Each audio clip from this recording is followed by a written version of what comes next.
Satellites ने हम इंसानों के जीने के तरीके में काफी बदलाव किए हैं। इस वीडियो में हम ये जानेंगे कि सैटेलाइट टेलीविजन कैसे काम करता है और इस ब्रॉडकास्टिंग बिजनेस में बहुत पैसा है।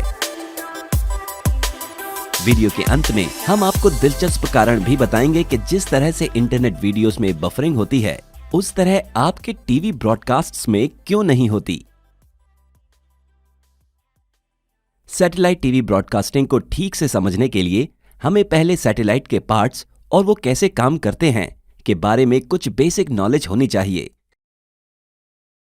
जैसा कि आप देख सकते हैं, अर्थ एक इलिप्टिकल ऑर्बिट में सन के चारों ओर घूमता है और अर्थ भी अपनी एक्सिस पर मुड़ता है। आप देख सकते हैं कि रोटेशन की ये एक्सिस इलिप्टिकल ऑर्बिट सरफेस से परपेंडिकुलर नहीं है, बल्कि दिखाए गए अनुसार थोड़ी इंक्लाइंड है। सैटेलाइट टीवी को काम करने के लिए सैटेलाइट को आपके घर के रिलेटिव मूव नहीं होना चाहिए। इसका मतलब है कि सैटेलाइट को अर्थ की इक्वल स्पीड में घूमना चाहिए, जिसका मतलब है कि एक चक्र को पूरा करने में 24 घंटे लगेंगे।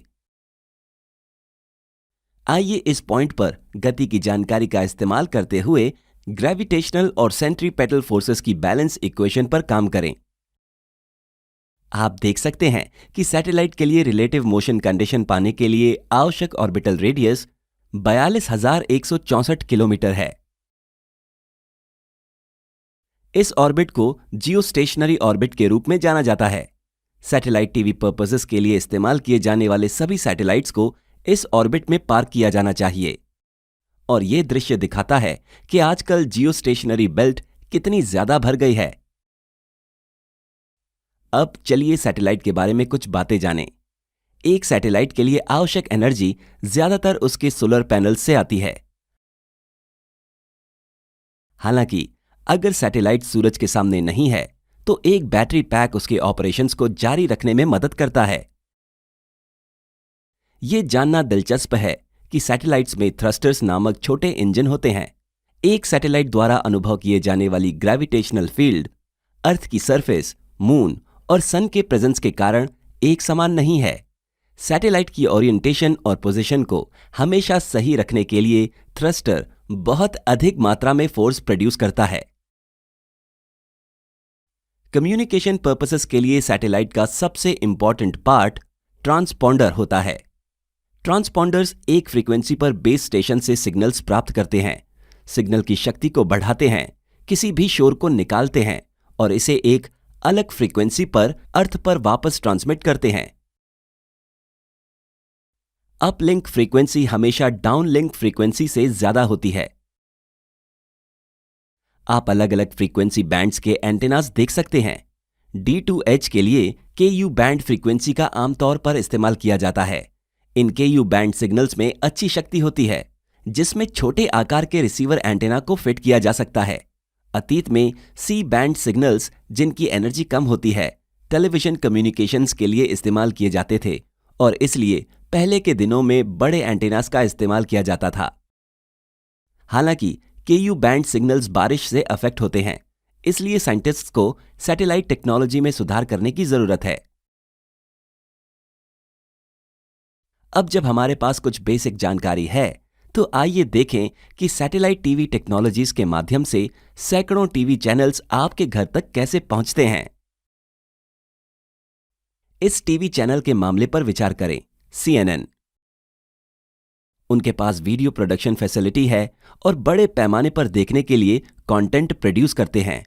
24/7 हम उन्हें प्रोग्राम सोर्स कहते हैं। इस चैनल को एक ही समय में कई सैटेलाइट टीवी ब्रॉडकास्टर्स के नेटवर्क्स पर उपलब्ध होने की जरूरत होती है, जिसे हम DBS प्रोवाइडर्स कहते हैं। इस CNN को प्राप्त करने के लिए बस अपनी जियोस्टेशनरी ऑर्बिट में अपने किराए के ट्रांसपॉन्डर पर सिग्नल को भेजते हैं। यह ध्यान दिया जाना चाहिए कि वीडियो सिग्नल्स भेजने से पहले प्रोग्राम सोर्स सूटेबल पॉइंट्स पर एडवर्टाइजमेंट्स इंसर्ट करता है और यह चैनल्स के लिए इनकम का पहला सोर्स है। अब CNN सिग्नल आमतौर पर एक पॉइंट पर उपलब्ध होता है और कोई भी DBS प्रोवाइडर प्रोग्राम सोर्स के साथ बिजनेस अग्रीमेंट करने के बाद सिग्नल तक पहुंच सकता है। इसी तरह डीबीएस प्रोवाइडर ऐसे कई चैनल्स या प्रोग्राम सोर्सेज से सिग्नल्स कलेक्ट करता है।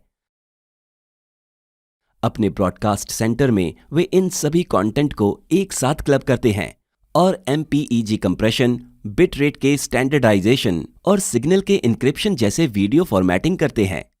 उसके बाद डीबीएस प्रोवाइडर एक सैटेलाइट पे अपने किराए के ट्रांसपॉन्डर पर सिग्नल भेजता है। एक डीबीएस प्रोवाइडर ट्रांसमिट होने वाली बड़ी मात्रा में डेटा को संभालने के लिए कई ट्रांसपॉन्डर्स को किराए पर लेता है।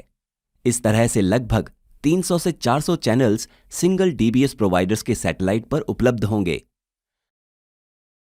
अब सिग्नल ट्रांसमिशन में अंतिम चरण एंड यूजर को सिग्नल्स का ट्रांसमिशन।